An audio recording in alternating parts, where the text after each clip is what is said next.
We're having a girl sandwich tonight in the middle here. Sort of gonna, these pieces are, in my mind, really similar, and I realize they might not be similar to you, but they're almost the same thing to me. By the way, does anybody have any wedding solution for contact lenses? Anybody? No. Okay.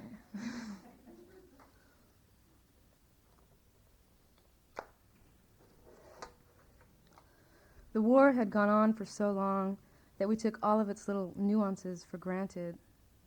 Being at war equals the conceit of science fiction when I say the enemy, the other, can look just like one of us, and so the enemy could be anywhere at any time. It was an unspoken given. It was happening everywhere. It was in our pathology and genealogy. Basically, with or without willing it, we had all taken sides. We had all gotten our signifying uniforms. Some were bought ready-made, some other women stitched, some we recycled. Makeshift was also a word in our motto, and so rags were as worthy and political as silks. We were all raised with a mythology of rank, systems of order, charts of organization. Mao Zedong left no impression, and so up remained the only logical destination. There were still dreams of communes and communion. Most all of the enlisted smoked continuously. By land and by sea, commodities merged. American cigarettes were so passé. We discussed strategy under clouds of Dutch and French tobacco we would sometimes trade for German or Belgian varieties.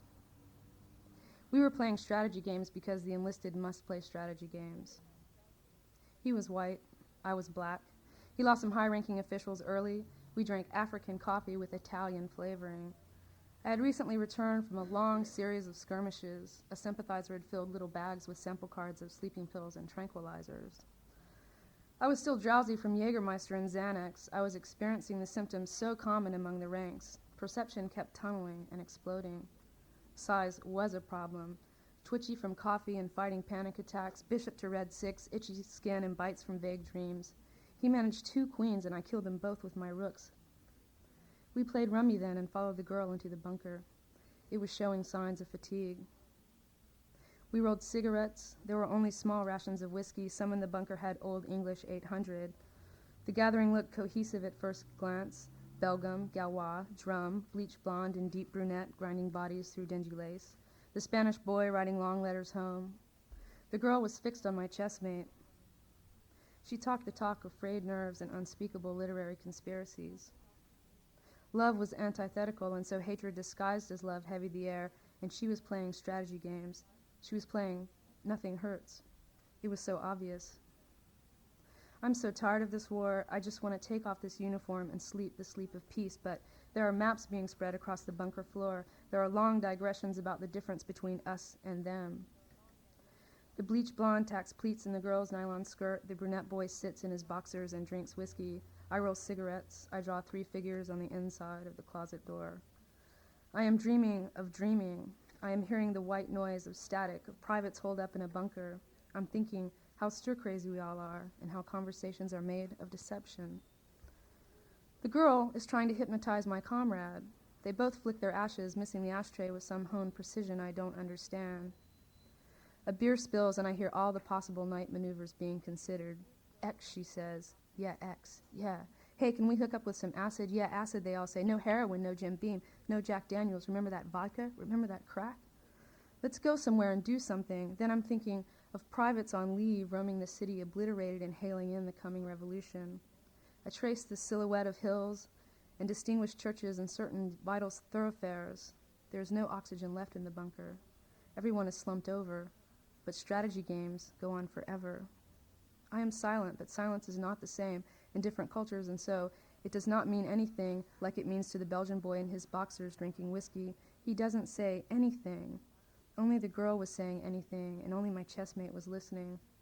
She was experiencing the symptoms so common among the ranks. The bunker was hers. The Spanish boy was hers. The bleach blonde was hers. The hypnotized comrade was hers. I wasn't thinking at all about lieutenants or generals. I was thinking how this war drags on forever and makes us all so edgy. I was remembering the nights of shore leave and the enlisted all blacked out. There was no oxygen, only smoke, and my contacts were turning into fingernails. There was some minor coup attempt. The girl accused me of making faces in her bunker in front of the Belgians. I said, "You weren't even looking at me. You were hypnotizing my comrade." No, I saw you for one split second, and you were making faces at me in my bunker in front of the Belgians. It was strategy, all right, but I hadn't considered the game. I picked up my chess set and went searching for oxygen. I could hear her screaming, enemy, other, bitch, all the way home. The war is endless, and so now she belongs solely to her bunker. I remove my uniform, I drink Bushmills, I swallow belladonna, I scratch her name off the we list, and she writes my name on the they list.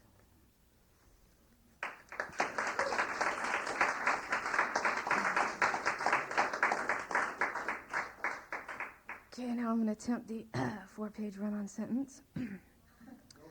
And this might hurt, but it's for your own good. I promise.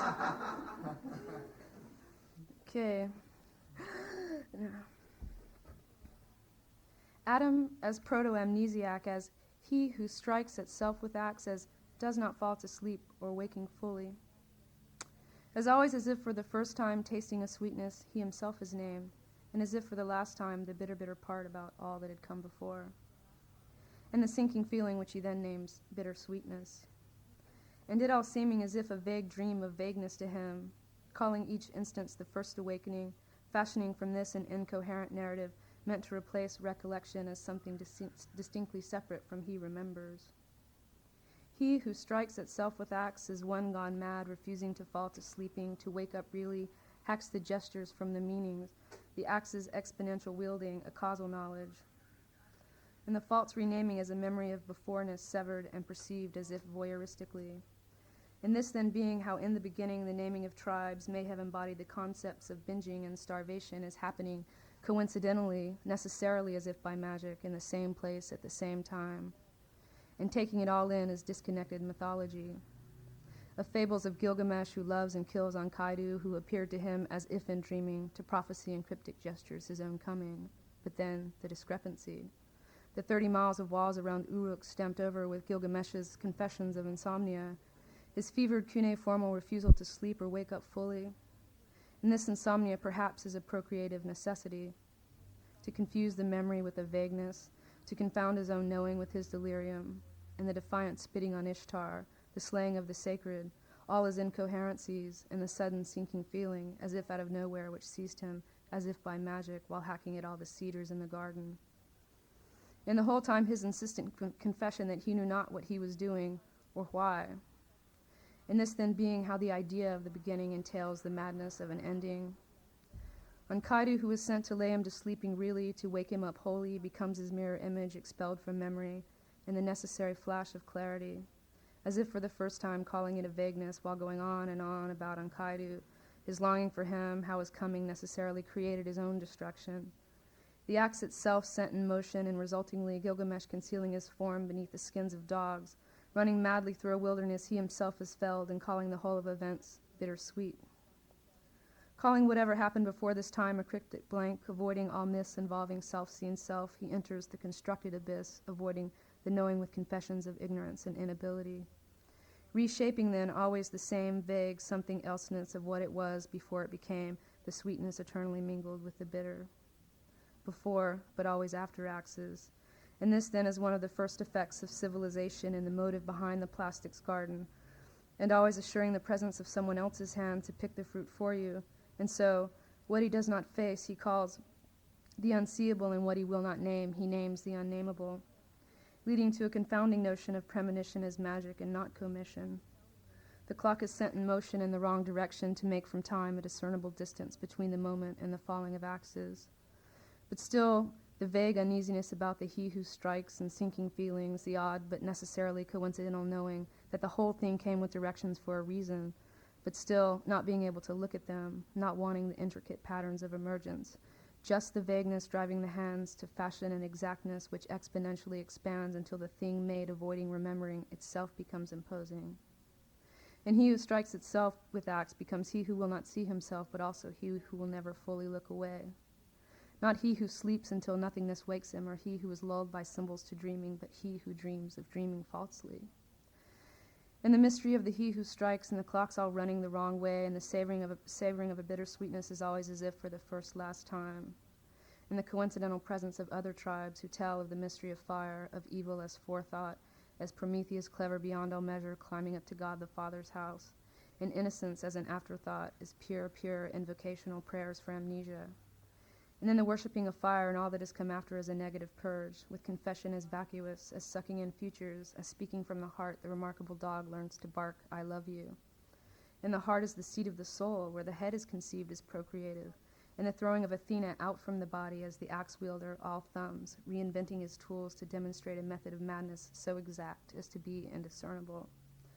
And genuflection is precognition as the acquisition of indulgences ahead of time, and guilt is always facing the wrong way, and confession as if by magic determining the future, the penance being to live out all that we deny, and always the wrong way. The birthing of Athena, not a procreation, but vacuous confession, the he who does not see himself putting a false naming on chaos, and, as if by magic, the invocation of order.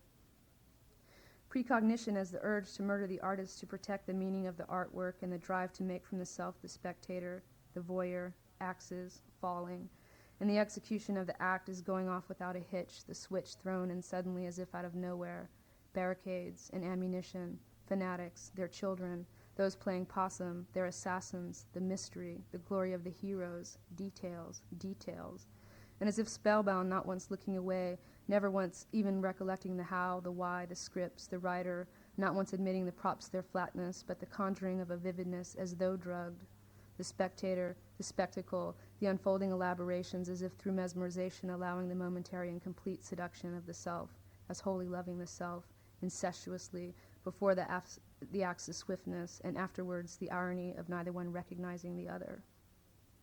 Acts as his necessity and the resulting fear of lifting up one's head in the face of the possibilities of recognition, the abbreviations, genuflections, relatedness. Every way the wrong way.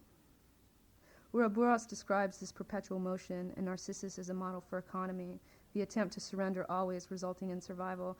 Perhaps the insertion of the tail into the mouth is a gesture meant to end it all, ends only in the springing forth of the tribes.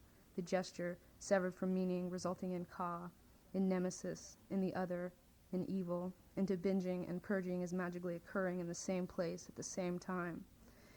And this is one of the reasons why in the end you'll have to hit me really hard and hurt me like you mean it for any of it to be real. And this is a cryptic gesture, the slapping of the art to finally wake the artist up, or to lay him to sleeping finally.